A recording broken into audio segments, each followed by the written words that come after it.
Good morning, everyone. I am Joey Haber from the Flying Tortoise Academy in Portland, Oregon. Today for our workout, we're going to do a bunch of work with hip circles, going into the drawing and lifting, some work with slicing, ball rolling, dragon stirs earth. We're going to do a set of Chung style single leg weighted drills for leg strength, pistol squats, playing with Chuan a little bit, some crocodile, a whole lot of fun stuff. I also wanted to let you all know that on Sunday morning at 10 a.m. I'll be doing my first live class on YouTube, so be sure to check that out. And yeah, as always, if you have any requests for classes and information, let me know. I'm happy to post and work that way. Thank you all so much, and take care.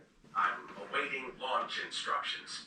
Really, I'm just awaiting launch. I don't have any part in this. I'm just going to sit in the acceleration couch and hope for the best. Hip circles. My final meal pack. It's the first good meal I've had in weeks. I'm leaving 41 potatoes behind. That's how close I came to starvation. I carefully collected samples during my journey, but I can't bring any of them with me. So I put them in a container a few hundred meters from here. Maybe someday they'll send a probe to collect them. May as well make them easy to pick up. This is it. There's nothing. Change direction. There isn't even an abort procedure. Why make one? We can't delay the launch. Hermes can't stop and wait. No matter what, we're launching on schedule. I face the very real possibility that I'll die today. Can't say I like it. It wouldn't be so bad if the MAV blew up. I wouldn't know what hit me. If I miss the intercept, I'll just float around in space until I run out of air. I have a contingency Stance? for that. I'll drop the oxygen mixture to 0 and breathe pure nitrogen until I suffocate. It wouldn't feel bad. The lungs don't have the ability to sense lack of oxygen. I just get tired, fall asleep, and die. I still can't quite believe that this is really it. I'm really leaving. This frigid desert has been my home for a year and a half. I figured out how to survive, at least for a while. And I got used to how things work. My terrifying struggle to stay alive became somehow routine. Get up in the morning, eat breakfast, tend my crops, fix broken More narrow stance. eat lunch, answer email, watch TV, eat dinner, go to bed. The life of a modern farmer. Then I was a trucker, doing a long haul across the world. And finally a construction worker, rebuilding a ship in ways no one ever considered before this. I've done a little of everything here because I'm the only one around to do it. That's all over now. I have no more jobs to do and no more nature to defeat. I've had my last Martian potato. I've slept in the rover for the last time. I've left my last footprints in the dusty red sand. I'm leaving Mars today one way or another. About fucking time. Chapter 26. They gathered. Everywhere on Earth, they gathered. Wider stance. Trafalgar Square and Tiananmen Square and Times Square. They watched on giant screens. In offices, they huddled around computer monitors. In bars, they stared silently at the TV in the corner. In homes, they sat breathlessly on their couches, their eyes glued to the story playing out. In Chicago, a middle-aged couple clutched each other's hands as they watched. The man held his wife gently as she rocked back and forth out of sheer terror. The NASA representative knew not to disturb them, but stood ready to answer any questions should they ask. Fuel pressure green, Johansson's voice said from a billion televisions. Engine alignment perfect. Communications 5x5. We are ready for pre-flight checklist, Commander. Copy. Lewis's voice. Capcom. Go, Johansson responded. Guidance. Go, Johansson said again. Remote command. Go, said Martinez. Pilot. Go, said Watney from the MAV. A mild cheer coruscated through the crowds worldwide. Mitch sat at his station in mission control. The controllers monitored everything and were ready to help in any way they could, but the communication latency between Hermes and Earth rendered them powerless to do anything but watch. Telemetry, Lewis's voice said over the speaker. Switch. Go, Johansson.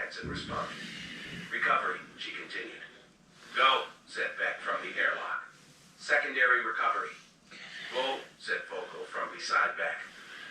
Mission Control, this is Hermes Actual, Lewis reported. We are go for launch and will proceed on schedule. We are T-minus 4 minutes, 10 seconds to launch. Mark. Did you get that, timekeeper? Mitch said. Affirmative, flight, was the response. Our clocks are synced with theirs. Not that we can do anything, Mitch mumbled. But at least we'll know what's supposedly happening. About 4 minutes, Mark, Lewis said into her mic. All right. Right leg, external hip rotation. Get up there, Commander, Watney responded. We're going to make that happen, Lewis said. Remember, you'll be pulling some pretty heavy G's. It's okay to pass out. You're in Martinez's hands. Tell that asshole no barrel rolls. Copy that, MAV, Lewis said. 4 more minutes, Martinez said, cracking his knuckles. You ready for some flying, Beth?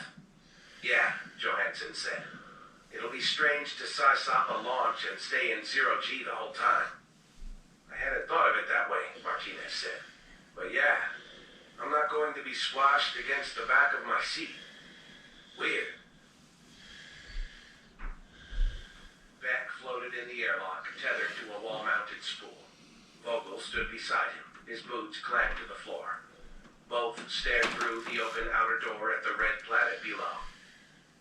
Didn't think I'd be back here again, Beck said. Yes, Vogel said. Change directions? First what? We are the first to visit Mars twice. Oh yeah, even Watney can't say that. He cannot. They looked at Mars in silence for a while. Vogel, Beck said. Yeah. If I can't reach Mark, I want you to release my tether. Dr. Beck, Vogel said. The commander has said no to this. I know what the commander said, but if I need a few more meters, I want you to cut me loose. I have an MNU. I can get back without a tether. I do not do this, Dr. Beck. It's my own life at risk, and I say it's okay. You are not the commander. Beck scowled at Vogel, but with their reflective visors down, the effect was lost. Fine, Beck said. But I bet you'll change your mind if push comes to shove. Vogel did not respond. T-minus 10. Figure eights. 9. 8. Main engine start, said Martinez. 7. 6. 5. Mooring clamps released. About 5 seconds, Watney, Lewis said to her headset. Hang on. Grab the ground, belly to back, raise that head neck. 4, 3, 2.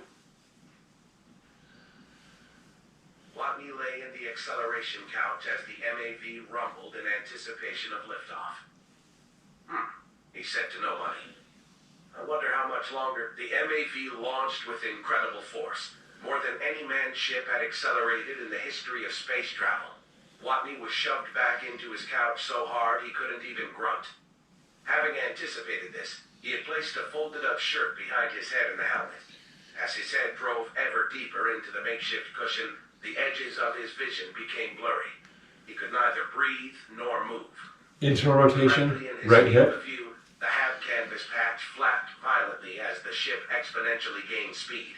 Concentration became difficult, but something in the back of his mind told him that flapping was bad. Velocity 741 meters per second, Johansson called out. Altitude 1,350 meters. Copy, Martinez said. That's low, Lewis said. Too low. I know, Martinez said. It's sluggish, fighting me. What the fuck is going on? Velocity 850. Altitude 1,843, Johansson said. I'm not getting the power I need, Martinez said.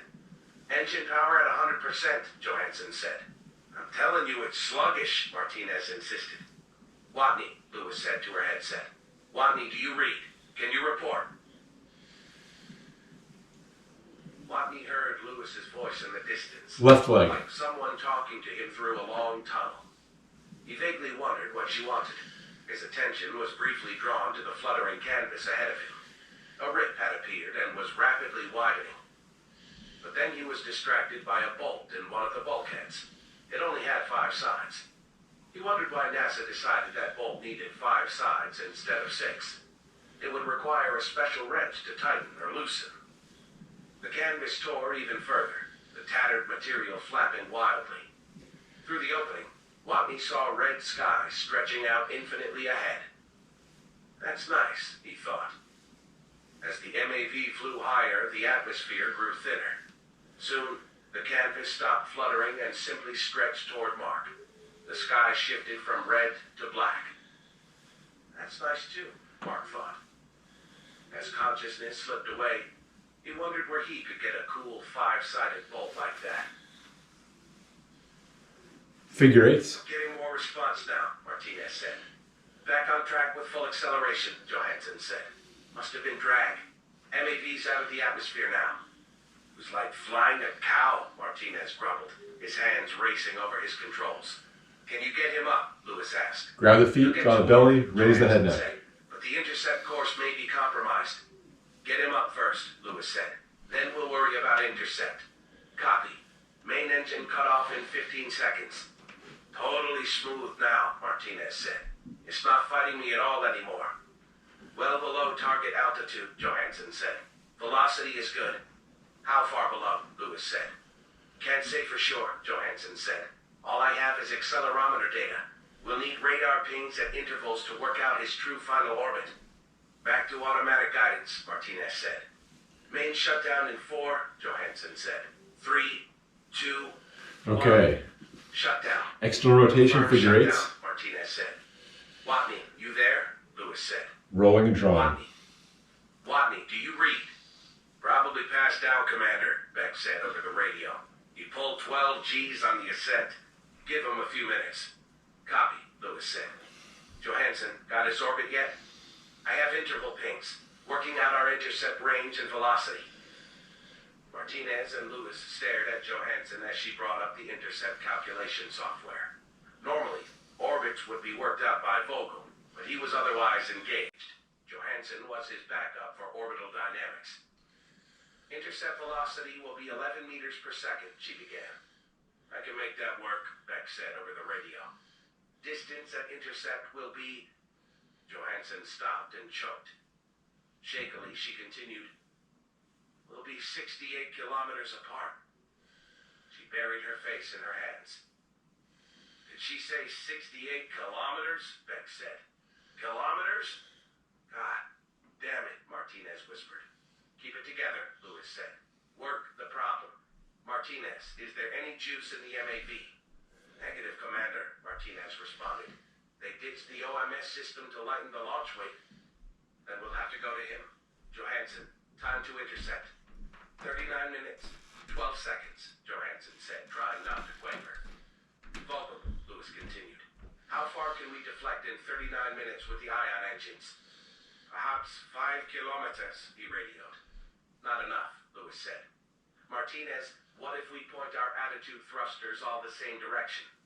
Depends on how much fuel we want to save for attitude adjustments on the trip home. How much do you need? I could get by with maybe 20% of what's left. All right.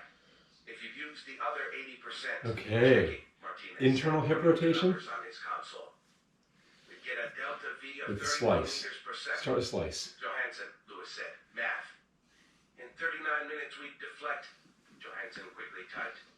72 kilometers. There we go, Lewis said. How much fuel? Use 75.5% of remaining attitude adjust fuel, Johansson said. That'll bring the intercept range to 0. Do it, Lewis said. Aye, Commander, Martinez said. Hold on, Johansson said. That'll get the intercept range to 0, but the intercept velocity will be 42 meters per second. Then we have 39 minutes to figure out how to slow down, Lewis said. Martinez, burn the jets. Aye, Martinez said. Whoa, Andy said to Beckett. A lot of shit just happened really fast. Explain. Beckett strained to hear the audio feed over the murmur of the VIPs in the observation booth. Through the glass, he saw Mitch throw his hands up in frustration. The launch missed badly, Beckett said, looking past Mitch to the screens beyond. The intercept distance was going to be way too big, so they're using the attitude adjusters to close the gap. What do attitude adjusters usually do? They rotate the ship. They're not made for thrusting it. Hermes doesn't have quick reaction engines, just the slow, steady ion engines. So, problem solved? Andy said hopefully. No, Beckett said. They'll get to him, but they'll be going 42 meters per second when they get there. How fast is that? Andy asked. About 90 miles per hour, Beckett said. There's no hope of Beck grabbing Watney at that speed. Can they use the attitude adjusters to slow down? They needed a lot of velocity to close the gap in time. They used all the fuel they could spare to get going fast enough. But now they don't have enough fuel to slow down. Beckett frowned. Okay, ball rolling. I don't know, he said. And even if I did, I couldn't tell them in time. Well, fuck, Andy said. Yeah, Beckett agreed. Watney, Lewis said. Do you read? Watney, she repeated. Commander, External rotation. radioed. He's wearing a surface EVA suit, right? Yeah. It should have a biomonitor, Beck said. And it'll be broadcasting. It's not a strong signal. It's only designed to go a couple 100 meters to the rover or half, but maybe we can pick it up. Johansson, Lewis said. On it, Johansson said. I have to look up the frequencies and the tech specs. Give me a second. Martinez, Lewis continued. Any idea how to slow down? He shook his head. I got nothing, Commander. We're just going too damn fast. Vogel? The ion drive is simply not strong enough, Vogel replied. There's got to be something, Lewis said. Something we can do. Anything. Got his biomonitor data, Johansson said. Pulse 58, blood pressure 98/61. That's not bad, Beck said. Lower than I'd like, but he's been in Mars gravity for 18 months, so it's expected. Time to intercept, Lewis asked. 32 minutes, Johansson replied. Blissful unconsciousness became foggy awareness, which transitioned into painful reality. Watney opened his eyes, then winced at the pain in his chest. Little remained of the canvas. Tatters floated along the edge of the hole it once covered. This granted Watney an unobstructed view of Mars from orbit. The red planet's crater-pocked surface stretched out seemingly forever, its thin atmosphere a slight blur along the edge. Only 18 people in history had personally seen this view. Fuck you, he said to the planet below. Forward roll. Reaching toward the controls on his arm, Right leg forward. Internal rotation. More slowly this time, he activated his radio. MAV to Hermes. Watney, came the reply. Affirmative. That you, Commander? Watney said. Affirmative. What's your status? I'm on a ship with no control panel, he said. That's as much as I can tell you. How do you feel? My chest hurts. I think I broke a rib. How are you? We're working on getting you, Lewis said. There was a complication in the launch. Yeah, Watney said, looking out the hole in the ship. The canvas didn't hold. I think it ripped early in the ascent. That's consistent with what we saw during the launch. How bad is it, Commander? He asked. We were able to correct the intercept range with Hermes' attitude thrusters, but there's a problem with the intercept. Okay, change legs. How big a problem? 42 meters per second. Well, shit. Hey, at least he's okay for the moment, Martinez said. Beck, Lewis said, I'm coming around to your way of thinking. How fast can you get going if you're untethered? Sorry, Commander, Beck said. I already ran the numbers. At best, I could get 25 meters per second. Even if I could get to 42, I'd need another 42 to match Hermes when I came back. Copy, Lewis said. Hey, Watney said over the radio. I've got an idea. Of course you do, Lewis said. What do you got? I could find something sharp in here and poke a hole in the glove of my EVA suit. I could use the escaping air as a thruster and fly my way to you. The source of thrust would be on my arm, so I'd be able to direct it pretty easily. How does he come up with this shit? Martinez interjected. Lewis said. Could you get 42 meters per second that way? No idea, Watney said. I can't see you having any control if you did that, Lewis said. You'd be eyeballing the intercept and using a thrust vector you can barely Drag and control. stir Earth.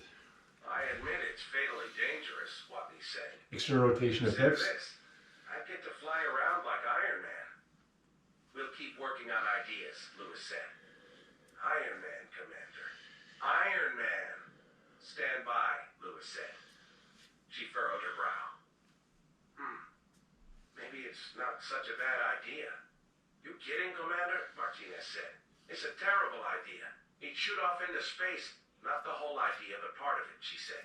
Using atmosphere as thrust. Martinez, get Vogel's station up and running. Okay, Martinez said, typing at his keyboard. The screen changed to Vogel's workstation. Martinez quickly changed the language from German to English. Change directions. What do you need? Vogel's got software for calculating course offsets caused by hull breaches, right? Yeah, Martinez said. It estimates course corrections needed in the event of... Yeah, Lewis said. Fire it up. I want to know what happens if we blow the VAL. Johansson and Martinez looked at each other. Yes, Commander, Martinez said.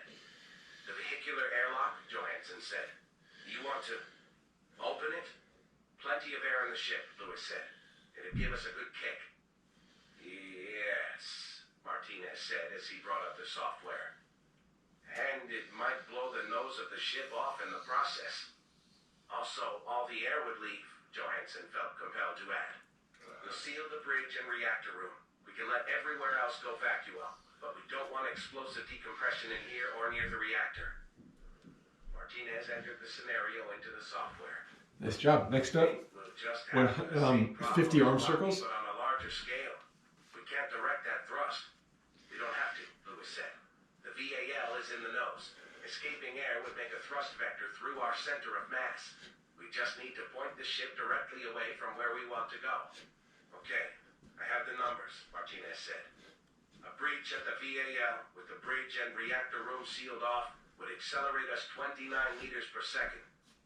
We'd have a relative velocity of 13 meters per second afterward, Johansson supplied. Beck, Lewis radioed. Have you been hearing all this? Affirmative, Commander, Beck said.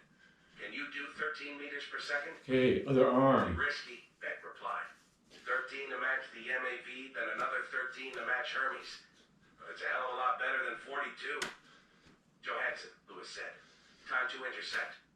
18 minutes, Commander. What kind of jolt will we feel with that breach? Lewis asked Martinez. The air will take 4 seconds to evacuate, he said. We'll feel a little less than 1 G. Want me, she said to her headset. We have a plan. Yay! A plan! Watney replied. Houston, Lewis's voice rang through mission control. Okay, next up. We are going to deliberately breach the VAL to produce thrust. 100 Chuan. Chuan is... What? Oh, my God, Beckett said in the that roll. observation room. Let's do 100 of those. Fuck me raw, Andy said, getting up. I better get to the press room. Any parting knowledge before I go? They're going to breach the ship, Beckett said, still dumbfounded.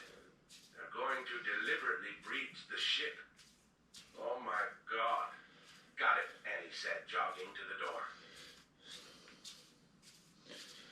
How will we open the airlock doors? Martinez asked. There's no way to open them remotely, and if anyone's nearby when it blows, right, Lewis said. We can open one door with the other shut, but how do we open the other? She thought for a moment. Vogel, she radioed. I need you to come back in and make a bomb. Again, please, Commander, Vogel replied. A bomb, Lewis confirmed. You're a chemist. Can you make a bomb out of stuff on board? Yeah, Vogel said. We have flammables on pure oxygen. Check that out. Lewis said. It is, of course, dangerous to set off an explosive device on a spacecraft, Vogel pointed out. So make it small, Lewis said. It just needs to poke a hole in the inner airlock door. Any hole will do. If it blows the door off, that's... All right, real quick. This next drill, we're going to sink down over one leg, drawing the belly in, keeping the back flat. Arms are stretching fingertips together, chest concaved, back convexed. We're going to hang out on one leg and one leg only for a minute. Then the next leg, and so on for a total of 6 minutes, 3 minutes each side. This is a classic Cheng Bagua exercise for leg strengthening and back alignment that Master Ni taught me long ago and far away. That's fine. Aim on. If it doesn't, the air will get out slower, but for longer. The momentum change is the same. All right. We'll get the acceleration we need. Pressing, Pressurizing drawing, airlock 2. and hold. activate this bomb? Johansson, Lewis said. Johansson said. She picked up her headset and quickly put it on. Vogel, can you run wires into it? Yeah, Vogel said. I will use threaded stopper with a small hole for the wires. It will have little effect on the seal. We could run the wire to lighting panel 41, Johansson said. It's next to the airlock, and I can turn it on and off from here. That's our remote trigger, Lewis said. Johansson, go set up the lighting panel. Vogel, get in here and make the bomb. Martinez, go close and seal the doors to the reactor room. Yes, Commander, Johansson said, kicking off her seat toward the hallway. Commander, Martinez said, pausing at the exit. You want me to bring back some spacesuits? No point, Lewis said. If the seal on the bridge doesn't hold, we'll get sucked out at close to the speed of sound. We'll be jelly with or without suits on. Hey, Martinez, said Ben over the radio. Can you move my lab mice somewhere safe? They're in the bio lab. It's just one cage. Copy, Beck, said Martinez. I'll move them to the reactor room. Are you back in yet, Vogel? Lewis asked. I'm just re-entering now, Commander. Beck, Lewis said to her headset. I'll need you back in too, but don't take your suit off. Okay, Beck said. Why? We're going to have to literally blow up one of the doors, Lewis explained. I'd rather we kill the inner one. I want the outer door unharmed, so we keep our smooth, aero-braking shape. Makes sense, Beck responded as he floated back into the ship. One problem, Lewis said. I want the outer door locked in the fully open position with the mechanical stopper in place to keep it from being trashed by the decompress. You have to have someone in the airlock to do that, Beck said. And you can't open the inner door if the outer door is locked open. Right, Lewis said. So I need you to come back inside, depressurize the VAL, and lock the outer door open. Then you'll need to crawl along the hull to get back to airlock 2. And hold. Copy, Commander, Beck said. There are latch points all over the hull. I'll move my tether along mountain climber style. Get to it, Lewis said. And Vogel, you're in a hurry. You have to make the bomb, set it up, get back to airlock 2, suit up, depressurize it, and open the outer door so Beck can get back in when he's done. He's taking his suit off right now and can't reply, Beck reported, but he heard the order. Watney, how you doing? Lewis's voice said in his ear. Fine so far, Commander, Watney replied. You mentioned a plan? Affirmative, she said. We're going to vent atmosphere to get thrust. How? We're going to blow a hole in the VAL. What? Watney said. How? Vogel's making a bomb. I knew that guy was a mad scientist, Watney said. I think we should just go with my Iron Man idea. Grab and pull. That's too risky and you know it, she replied. Thing is, Watney said, I'm selfish. I want the memorials back home to be just for me. I don't want the rest of you losers in them. I can't let you guys blow the VAL. Oh, Lewis said. Well, if you won't let us, then... Wait a minute. I'm looking at my shoulder patch and it turns out I'm the commander. Sit tight. We're coming to get you. Smart ass. As a chemist, Vogel knew how to make a bomb. In fact, much of his training was to avoid making them by mistake. The ship had few flammables aboard due to the fatal danger of fire, but food, by its very nature, contained flammable hydrocarbons. Lacking time to sit down and do the math, he estimated. Sugar has 4,000 food calories per kilogram. 1 food calorie is 4,184 joules. Step and pull. Sugar in 0G will float, and the grains will separate, maximizing surface area. In a pure oxygen environment, 16.7 million joules will be released for every kilogram of sugar used, releasing the explosive force of 8 sticks of dynamite. Such is the nature of combustion in pure oxygen. Vogel measured the sugar carefully. He poured it into the strongest container he could find, a thick glass beaker. The strength of the container was as important as the explosive. A weak container would simply cause a fireball without much concussive force. A strong container, however, would contain the pressure until it reached true destructive potential. He quickly drilled a hole in the beaker stopper, then stripped a section of wire. He ran the wire through the hole. Sagiphilic, he mumbled as he poured liquid oxygen from the ship's supply into the container, then quickly screwed the stopper on. Grab and pull, last one. Just a few minutes, he had made a rudimentary interplanetary pipe bomb. Sehr, sehr gefährlich. He floated out of the lab and made his way toward the nose of the ship. Johansson worked on the lighting panel as Beck floated toward the VAL. She grabbed his arm. Be careful, crawling along the hull. He turned to face her. Be careful setting up the bomb. She kissed his faceplate, then looked away, embarrassed. That was stupid. Don't tell anyone I did that. Don't tell anyone I liked it. Beck smiled. He entered the airlock and sealed the inner door. After depressurizing, he opened the outer door and locked it in place. Grabbing a handrail on the hull, he pulled himself out. Johansson watched until he was no longer in view, then returned to the lighting panel. She had deactivated it earlier from her workstation. After pulling the length of the cable out and stripping the ends, she fiddled with a roll of shake that out. Until Vogel arrived. He showed up just a minute later, carefully floating down the hall with the bomb held in both hands. I have used a single wire for igniting, he explained. I did not want to risk 2 wires for a spark. It would be dangerous to us if we had static while setting up. Pistol squat. How do we set it off? Sync. Johansson said. Hands to assist if you need. A high temperature. And up. If you 1. short power through it, that will be sufficient. I'll have to pin the breaker, Johansson said, but it'll work. She twisted the lighting wires onto the bombs and taped them off. Excuse me, Vogel said. I have to return to airlock 2 to let Dr. Beck back in. Johansson said. Change legs. Martinez floated back into the bridge. I had a few minutes, so I ran through the aero brake lockdown checklist for the reactor room. Everything's ready for acceleration and the compartment sealed off. Good thinking, Lewis said. Prep the attitude correction. Roger, Commander, Martinez said, drifting to his station. The VAL's propped open, Beck's voice said over the comm. Starting my traverse across the hull. Copy, Lewis said. This calculation is tricky, Martinez said. More time. 4 this time. The VAL's in front, so the source of thrust will be exactly opposite to our engines. Our software wasn't expecting us to have an engine there. I just need to tell it we plan to thrust toward Mach. Take your time and get it right, Lewis said. And don't execute till I give you the word. We're not spinning the ship around while Beck's out on the hull. Roger, he said. After a moment, he added, okay. One more. The adjustment's ready to execute. Stand by, Lewis said. Vogel, back in his suit, depressurized airlock 2 and opened the outer door. About time, Beck said, climbing in.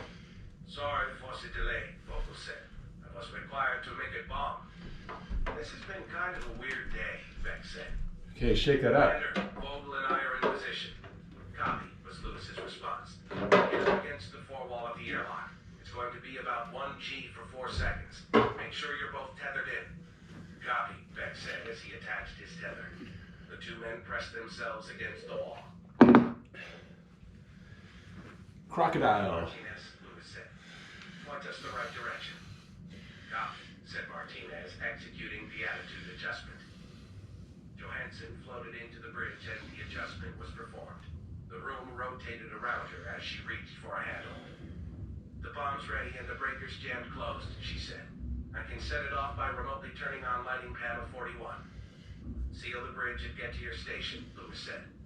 Copy, Johansson said. Unstowing the emergency seal, she plugged the entrance to the bridge.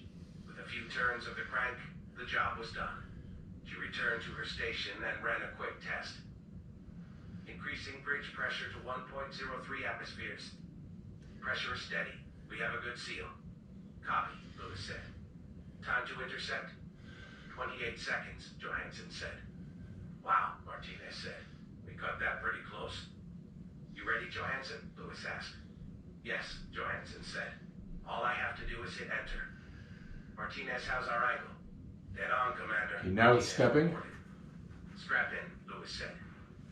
The 3 of them tightened the restraints of their chairs. 20 seconds, Johansson said. Teddy took his seat in the VIP room. What's the status? 15 seconds till they blow the VAL, Beckett said. Where have you been? On the phone with the president, Teddy said.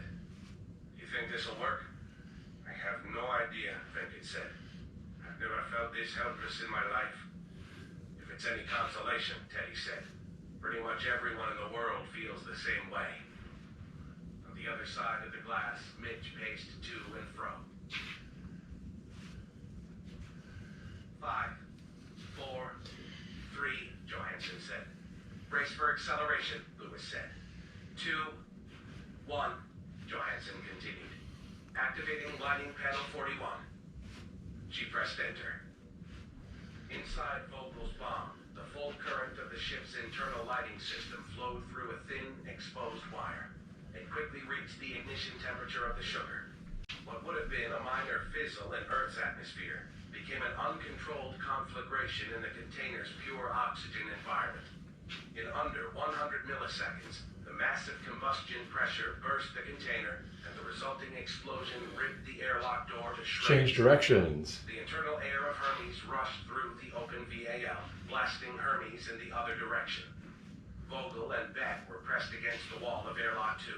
Lewis, Martinez, and Johansson endured the acceleration in their seats. It was not a dangerous amount of force. In fact, it was less than the force of Earth's surface gravity. But it was inconsistent and jerky. After 4 seconds, the shaking died down and the ship returned to weightlessness. Reactor room still pressurized, Martinez reported. Bridge seal holding, Johansson said. Obviously. Damage, Martinez said. Not sure yet, Johansson said. I have external camera 4 pointed along the nose. I don't see any problems with the hull near the VAL. Worry about that later, Lewis said. What's our relative velocity and distance to MAV? Johansson typed quickly. We'll get within 22 meters, and we're at 12 meters per second. We actually got better than expected thrust. Watney, Lewis said. It worked. Beck's on his way. Score, Watney responded. Beck, Lewis said. You're up. 12 meters per second. Close enough, Beck replied. I'm going to jump out, Beck said. Should get me another 2 or 3 meters per second. Understood, Vogel said, loosely gripping Beck's tether. Good luck, Dr. Beck. Placing his feet on the back wall, Beck coiled and leaped out of the airlock. Once free, he got his bearings. A quick look to his right showed him what he could not see from inside the airlock. I have visual, Beck said. I can see the MAV. The MAV barely resembled a spacecraft as Beck had come to know them. The once sleek lines were now a jagged mess of missing hull segments and empty anchor points where non-critical components used to be. Jesus, Mark, what did you do to that thing? You should see what I did to the rover, Watney radioed back. Beck thrust on an intercept course. He had practiced this many times. The presumption in those practice sessions was that he'd be rescuing a crewmate whose tether had run off, but the principle was the same. Johansson, he said, you got me on radar? Affirmative, she replied. Call out my relative velocity to Mark every 2 seconds or so. Copy. 5.2 meters per second. Hey, Beck, Watney said. The front's wide open.